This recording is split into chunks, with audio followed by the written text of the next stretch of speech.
Happy Monday morning. You know, your insert isn't bad. I mean, the one I have is like stupid shiny and it's super cool. This one actually matches the watch. If you decide to move ahead with this watch, then I'm sure it'll be fine. Plus mine is actually missing its pip. Yours is not. Well, we got us some scrippy scrapies. I don't know what we're gonna find on that dial. Is that stardust? Is that loon and other crap? I don't know, man. This was a nice watch, and then someone just filled it with water. Okay, well, before I rip anything else apart, we've got to look at that movement. Gotta look at that movement. Because that's where we start. That's the beginning and the end. Of course, the dial would be nice to know about, too. Come on. Eep. Yes. Yes, the rotor's missing. Well, the balance turns. Yeah, look at this. What is that gunk? Salt? What am I looking at? The thing is, with water and a watch movement, is you see all the rusty things, all the rusty stuff. Well, all that used to be part of your watch movement, and now it isn't. It's now corrosion, dust, running around inside the movement. I want to pull this thing apart, and then we will see what it is that we are going to find. Come here, you. Aha, there we go. Make sure I'm seeing here.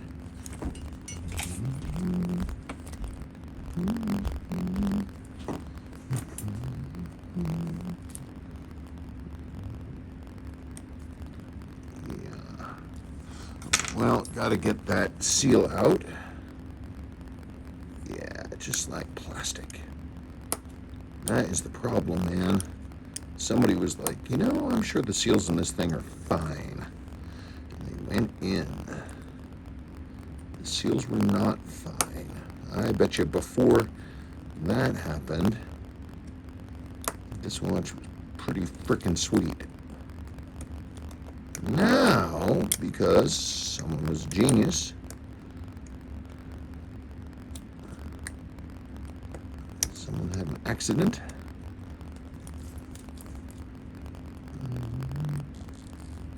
I mean, don't feel bad. My great uncle killed his Rolex Explorer twice doing this. Come on. Jeez, oh Pete, get out. This is ridiculous. Okay, hang on just one second. Okay, I was able to get under it.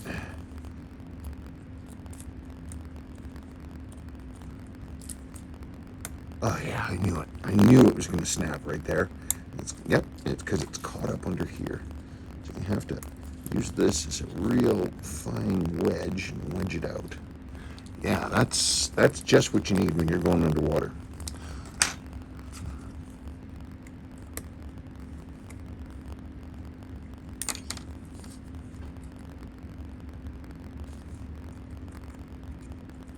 And we don't even know where all the ball bearings are. Where are all the ball bearings?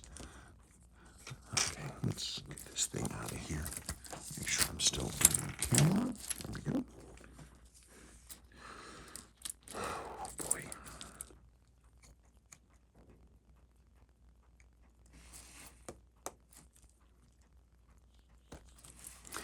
Okay. Yeah, got. Isn't that look at that though? The crown seal held, even though it was old. Look, all the corrosion and everything is on the inside. The outside of the seal is, relatively speaking, clean. So this thing filled with water, and the water couldn't get out through the crown. So I guess we knew what section that is. Boy, I have no idea what we're going to see. See all that green stuff? That's all copper that got pulled out of the alloy of the weight.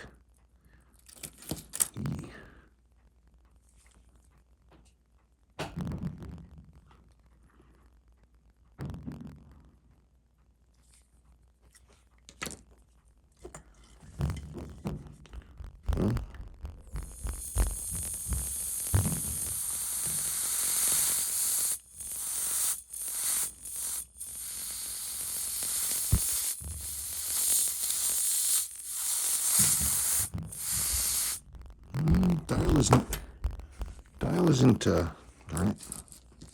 Dial isn't bad. It's got some effects of the corrosion that we typically see. You can see it's got some. The surface is coming up a little bit around the ends of these markers because the water comes up through the pins, the feet that these are held on with, and it wicks through and then corrodes underneath. You can see we've got some missing stuff there.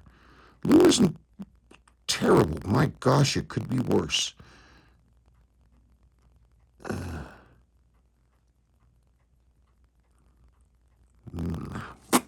Okay, well, we cannot get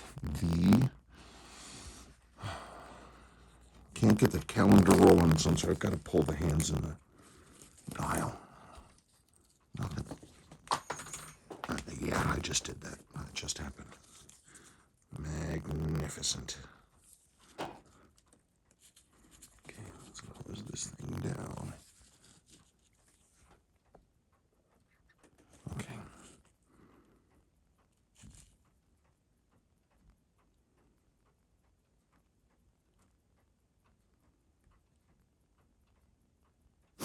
Well,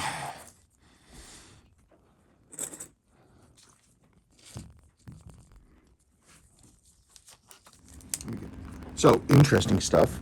Got your hands off. And remember I was saying, hey, where are the ball bearings? There was one stuck between the hands. There it is. There's one of the rotor ball bearings. That is surface corrosion, and I bet you I can clean that right off. Did it with that. I think that'll be okay. That is the rust on the underneath of this hand. The tube looks okay, and the paint looks okay. I should be able to clean that up. So now, let's look and see what we find.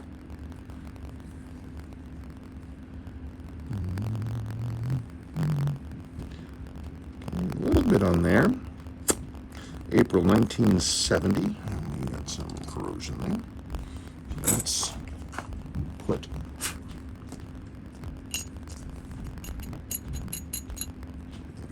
we got that on our handy dandy little thing. Yeah, you definitely got some corrosion there, but I think you'll be amazed at what I can do. The one thing when you get water in like this though on a dial, I mean, you can see you've got a lot of corrosion here, and it lifted up the surface right here. So when I clean this in over here, the one thing you got to be super careful about when you're cleaning a water damaged dial like this is that these surfaces, they're not attached anymore. And if I just went whole hog, that could come right off. It comes right off. So the biggest thing to do is to find a happy medium between cleaning and not doing any more damage to the dial. But I'm not thinking about that right now. Okay.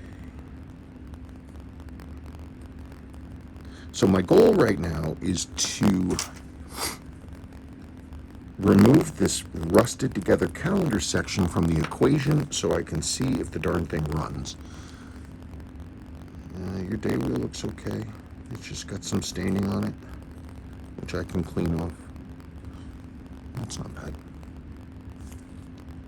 So it looks like the train side probably got filled with water, and the water wicked up through here. I just don't know if I can get without ripping the whole gosh darn train apart.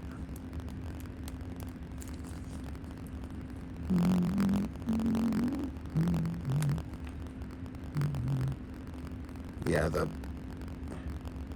calendars, this thing, cannon pinion, and those things are rusted together, and you're not going to force anything. So I'm not going to know anymore until I pull this apart. Calendar side anyway.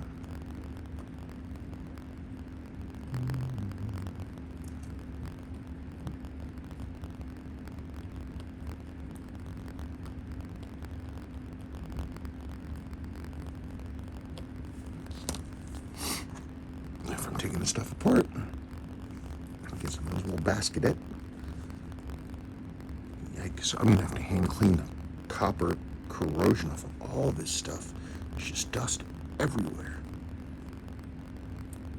Of course, though, my cleaning fluid is due for a change.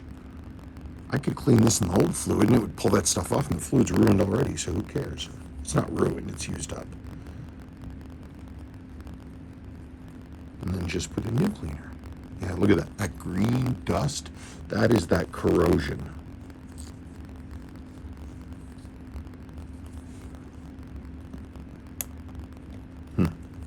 Yeah, so the hour wheel and the cannon pinion are welded together.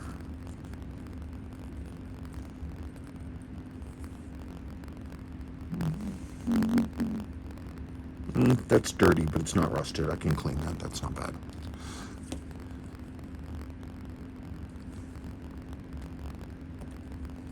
Oh, would you knock it off? Out, out, out. Get out. Out. There. Huh. Wow. Look at that. I haven't seen that in a long time. Your intermediary wheel for the date driving came apart. I haven't seen that happen in a really long time. That's wild. Anyway, yeah, because the metal ones, they're two pieces and they're pressed together. I have replacements. Let's see. Let's get this out of here. Come, come, come. Out. That means out. Oh, I'm fine. It wants me to pull that hour wheel. We're going to have to replace them both anyway. I need to just stop worrying and just do it.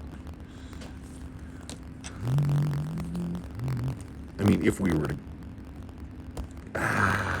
look at that.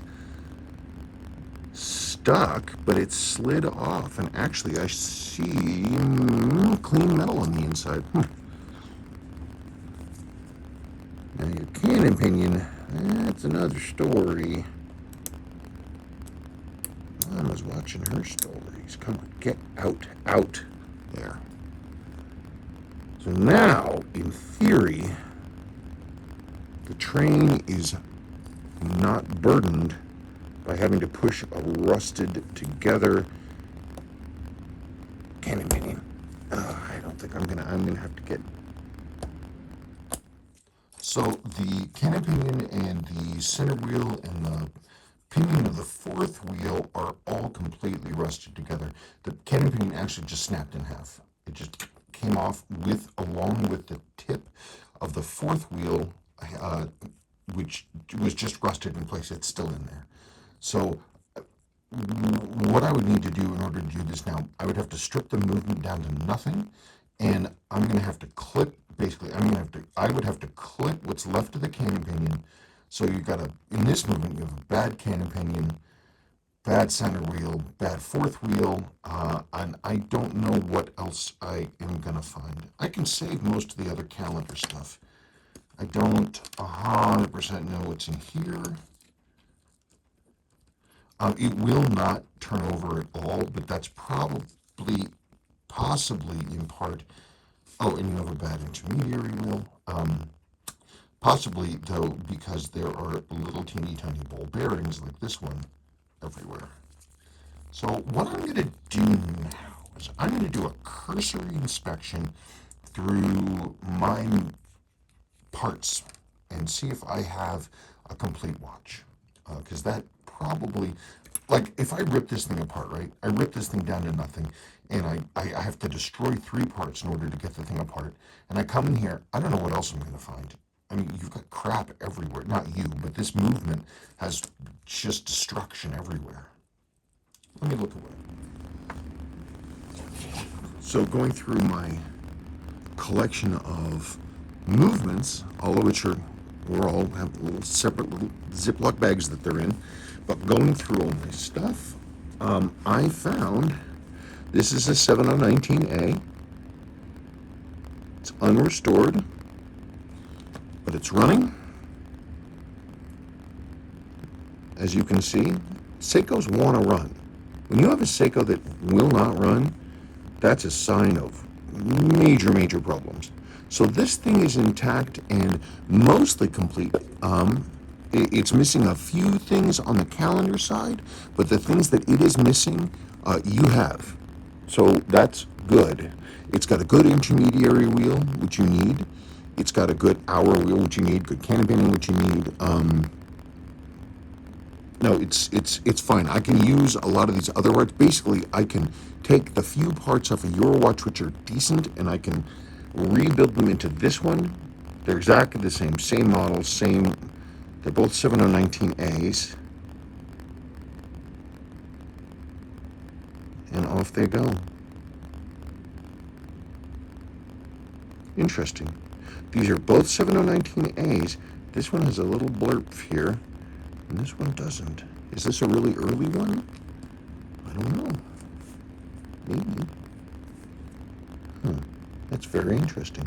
Must be a later addition to the main plate that was not considered important enough to do anything about. That's very interesting. I wouldn't worry about it. Everything else is there and it works. Balance even looks pretty good. I think this weight is not good. Too floppy. I would replace this weight. I have other weights. That's not a big deal. The rest of it appears to be alive. It's hazy, but this one never got any moisture inside. This is just a little worn. That's what I would do if this were mine. Because it doesn't kill any other watches. I don't have to find a donor much. This is an acceptable movement. Look, it's running. Start with this.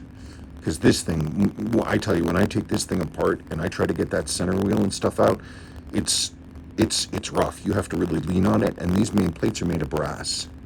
You can tweak stuff. I'll get it out, but I don't want to have to depend on it. So that's what I would do. Look at it run. Look at it go. It's not even serviced. Okay, well, you let me know what you want to do. The only other thing is that the dial is never going to be perfect ever again. I can clean it up. I can definitely improve it. But I'm going to have to be, as I said, super duper careful. All of this stuff with the sections of the dial surface that have lifted up, that's tough. That's tough.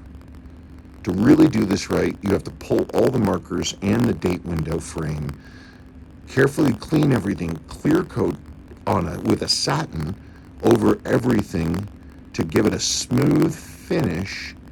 You're still going to see some bumps, and then while these things are off, you clean them and then reattach them. But it would be it'd be a lot cheaper for me to just clean this as best as I could and not take it apart. Okay, well, you let me know what you want, but I think it's a pretty good plan. I do, because this, I mean, look, there's rust right there. There's rust through the main plate. This thing is, screw it. Okay.